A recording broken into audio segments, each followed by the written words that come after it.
Assalamualaikum warahmatullahi wabarakatuh. Perkenalkan, kami dari kelompok 1 akan mempresentasikan tentang kasus 1 dan juga kasus 4. Kasus 1 akan dibacakan oleh teman saya, yaitu Muhammad Kolbi Yuki. Saya akan membahas tentang kasus yang pertama, yaitu ada kasus guru seni budaya sedang merencanakan media pembelajaran untuk materi teori menggambar ragam hias di kelas 7 SMP. Lakukan analisis untuk mempertimbangkan 1. Pemilihan jenis media yang tepat dan alasannya. 2. Analisis kelebihan dan kelemahan media yang dipilih. Dan 3. Analisis pertimbangan prinsip dan prosedur pemilihan media pembelajaran tersebut dan berikan argumennya. Untuk analisis yang pertama, yaitu pemilihan jenis media yang tepat dan alasannya. Menurut kelompok kami, jenis pemilihan media yang paling tepat dan efektif yaitu mengkombinasi antara media visual statis dan media proyeksi. Kemungkinan besar akan menjadi pilihan yang paling efektif dan praktis untuk materi teori menggambar ragam hias di kelas 7 SMP. Sedangkan media visual statis memberikan contoh konkret dan detail yang esensial untuk pemahaman visual. Slide presentasi memungkinkan menyampaikan materi yang terstruktur, efisien, dan dapat mencakup berbagai contoh visual. Guru dapat mengintegrasikan gambar, menjelaskan singkat, dan poin-poin penting dalam presentasi. Untuk analisis yang kedua, yaitu analisis kelebihan dan kelemahan media yang dipilih antara visual statis dan slide presentasi. Untuk visual statis sendiri memiliki kelebihan konkret dan jelas, memperlihatkan contoh ragam hias secara langsung, dan mudah diakses, dapat ditampilkan di mana saja tanpa memerlukan teknologi khusus, misalnya cetakan. Dan selanjutnya dapat diulang, siswa dapat mengamati gambar berulang kali. Dan untuk kekurangannya tersendiri, yaitu kurang interaktif, hanya bersifat pasif, siswa hanya melihat, dan terbatas dalam menyampaikan informasi, tidak dapat menampilkan proses atau animasi. Dan selanjutnya, potensi ukuran terbatas. Gambar cetak mungkin terlalu kecil untuk dilihat seluruh kelas secara detail. Sedangkan untuk slide presentasi memiliki kelebihan yaitu terstruktur dan sistematis. Informasi ini disajikan secara runtut dan fleksibel, dapat menggabungkan teks, gambar, audio, dan video, dan juga skala besar. Dapat ditampilkan dalam ukuran besar sehingga terlihat jelas oleh seluruh siswa. Dan selanjutnya dapat interaktif dengan fitur tambahan. Beberapa software presentasi memungkinkan adanya kuis atau pertanyaan interaktif sederhana. Dan untuk kekurangannya tersendiri yaitu membutuhkan peralatan seperti proyektor dan layar, dan potensi gangguan teknis. Masalah pada proyektor atau komputer dapat menghambat pembelajaran dan membutuhkan persiapan. Guru perlu waktu untuk membuat presentasi yang efektif dan potensi monoton. Jika penyajian kurang menarik, siswa bisa menjadi pasif. Untuk analisis yang ketiga, yaitu analisis pertimbangan prinsip dan prosedur pemilihan media pembelajaran dan argumennya. Untuk yang pertama, yaitu segi tujuan pembelajaran. Keduanya mendukung pemahaman konsep ragam hias. Visual statis memberi contoh konkret. Slide menyajikan materi terstruktur. Untuk yang kedua, yaitu segi karakteristik siswa. Siswa SMP lebih tertarik pada visual. Gambar dan slide menarik, membantu pemahaman konsep yang abstrak. Untuk yang ketiga, segi ketersediaan sumber daya, yang mana gambar mudah didapat, proyektor dan komputer perlu dipastikan ketersediaannya. Pembuatan slide butuh waktu dan keterampilan guru. Untuk yang keempat, yaitu dari segi efektivitas biaya.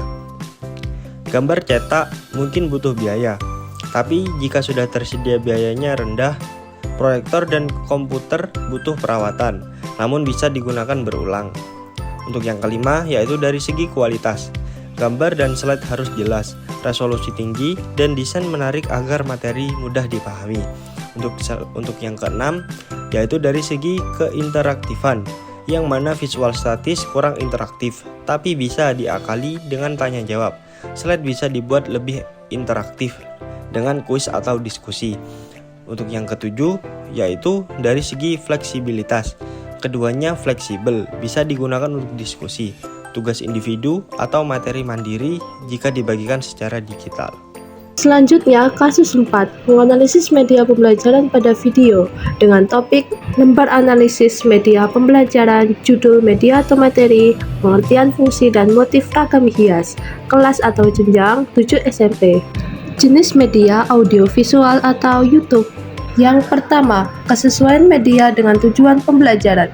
Dengan media video ini sudah sesuai dengan ketujuan pembelajaran pada siswa kelas 7 SMP, yang mana dijelaskan mengenai pengertian fungsi dan motif ragam hias agar siswa dapat melihat langsung contoh-contoh motif secara visual dan dinamis, sehingga pemahaman menjadi lebih konkret dibanding hanya dengan lewat teks.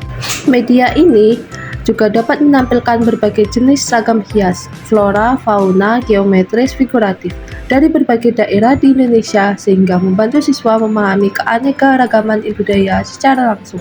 Yang kedua, kesesuaian media dengan materi pembelajaran atau urutan organisasi materi, kedalaman dan keluasannya.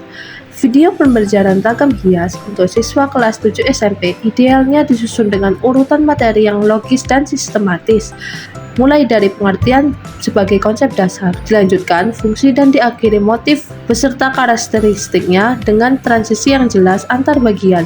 Materi disampaikan dengan kedalaman yang sesuai, yakni pengenalan dasar ragam hias sebagai warisan budaya visual, fungsi estetis dan simbolis, serta motif umum seperti geometris, flora, fauna, dan figuratif dengan bahasa yang mudah dipahami agar tidak terlalu rumit atau dangkal. Keluasan materi mencakup 3 aspek utama tersebut dengan contoh relevan dari kehidupan sehari-hari dan keberagaman ragam hias di berbagai daerah Indonesia, sehingga siswa mendapat gambaran menyeluruh tentang ragam hias Nusantara. Yang ketiga, kesesuaian media dengan karakteristik siswa atau budaya, status sosial, minat atau motivasi belajar, kemampuan awal, perkembangan emosi atau intelektual fisik. Budaya video menampilkan ragam hias dari berbagai budaya Indonesia secara visual, mengenalkan kekayaan warisan bangsa dengan konten yang sensitif dan bebas stereotip. Status sosial YouTube mudah diakses berbagai kalangan dengan internet. Video menjadi alternatif pembelajaran murah, namun guru harus memastikan semua siswa dapat mengaksesnya, misalnya melalui tayangan di kelas. Selanjutnya, minat atau motivasi belajar. Media audiovisual YouTube lebih menarik karena animasi, musik, dan narasi yang meningkatkan perhatian dan motivasi belajar. Durasi video perlu singkat dan penyajian menarik serta interaktif. Selanjutnya, kemampuan awal. Video menyajikan materi secara bertahap mulai dari konsep dasar ragam hias dengan visualisasi motif dan fungsi yang membantu pemahaman. Istilah disederhanakan dan guru perlu memberikan penjelasan tambahan. Selanjutnya, perkembangan emosi. Visual yang indah dan makna simbolik ragam hias menumbuhkan apresiasi seni budaya, menciptakan pengalaman belajar positif dan menyenangkan dengan konten yang sesuai norma dan nilai. Perkembangan intelektual. Visualisasi konkret membantu siswa berpikir konkret memahami ragam hias, sementara penjelasan fungsi dan motif merangsang berpikir analitis. Informasi harus akurat, jelas, ringkas, dan mudah dipahami. Kemudian, perkembangan fisik. Penggunaan video harus memperhatikan aspek ergonomi seperti posisi duduk dan jarak pandang agar tidak menimbulkan kelelahan fisik siswa. Nomor 4, kesesuaian konteks media dengan konsep teori berdasarkan topik materi. Dalam video menggunakan kurikulum 2013 atau K13 untuk mata pelajaran seni budaya kelas 7 SMP, yang dimana memahami prinsip dan prosedur menggambar ragam hias, flora, fauna, figural, dan geometris, sederhana dan komunikatif, sesuai dengan tingkat pemahaman siswa SMP, dan materi disampaikan secara sistematis dan menarik, serta mendukung pembelajaran audiovisual tidak menggunakan durasi yang terlalu panjang sehingga cocok untuk menarik perhatian siswa SMP. Kemudian, bagian 5 yaitu menganalisis kesesuaian media dengan gaya belajar siswa. Dengan media audiovisual melalui aplikasi YouTube mendukung siswa dengan gaya belajar auditory dan visual yang mana video menggabungkan suara dan gambar. sehingga lebih cocok untuk siswa yang gaya belajarnya lebih condong melalui pendengaran dan juga penglihatan. Selanjutnya, bagian 6 yaitu menganalisis kesesuaian media dengan gaya belajar siswa, saran-saran terkait media yang dianalisis.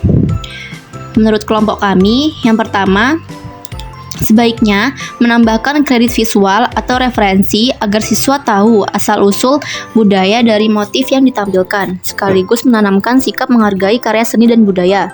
Lalu yang kedua, sebaiknya menampilkan lebih banyak contoh ragam hias dari berbagai daerah dalam bentuk video pendek atau animasi agar siswa lebih mengenal ciri-ciri motif ragam hias di Indonesia. Lalu, bagian terakhir yaitu kesesuaian media dengan gaya belajar siswa, saran-saran terkait media yang dianalisis, refleksi dari hasil analisis. Jika Anda nanti menjadi guru, idealnya ketika guru mau mengembangkan media harusnya bagaimana? Yang pertama, memahami karakteristik siswa. Guru harus menyesuaikan media pembelajaran dengan usia dan gaya belajar siswa. Misalnya siswa kelas 7 SMP cenderung menyukai media yang visual, interaktif, dan tidak membosankan. Yang kedua, menggunakan media interaktif. Video pembelajaran sebaiknya tidak hanya informatif, tetapi juga mengajak siswa aktif berpikir dan terlibat, misalnya dengan tanya jawab atau tantangan. Lalu yang ketiga, merancang struktur yang jelas. Media yang harus dimiliki yaitu teratur, seperti bagian pengantar isi dan penutup, dilengkapi judul per bagian, ilustrasi, serta ringkasan di akhir untuk memperkuat pemahaman. Lalu, langkah keempat, kontekstual dan berbasis budaya. Topik pembelajaran seperti ragam hias perlu menonjolkan nilai budaya dan keberagaman Indonesia, serta menanamkan nilai karakter dan nasionalisme. Lalu, memanfaatkan teknologi sederhana. Media pembelajaran tidak harus menggunakan alat canggih, seperti contohnya PowerPoint, audio, dan ponsel pun bisa menghasilkan video yang bermakna jika ide dan penyampaiannya kreatif. Yang terakhir, evaluasi dan terima masukan. Guru harus terbuka pada evaluasi dan masukan dari siswa maupun rekan, serta siap melakukan revisi agar media pembelajaran semakin efektif. Sekian presentasi dari kelompok 1. Jika ada saran dan pertanyaan, bisa dituliskan di kolom komentar. Jika ada salah kata, kurang lebihnya mohon maaf. Wassalamualaikum warahmatullahi wabarakatuh.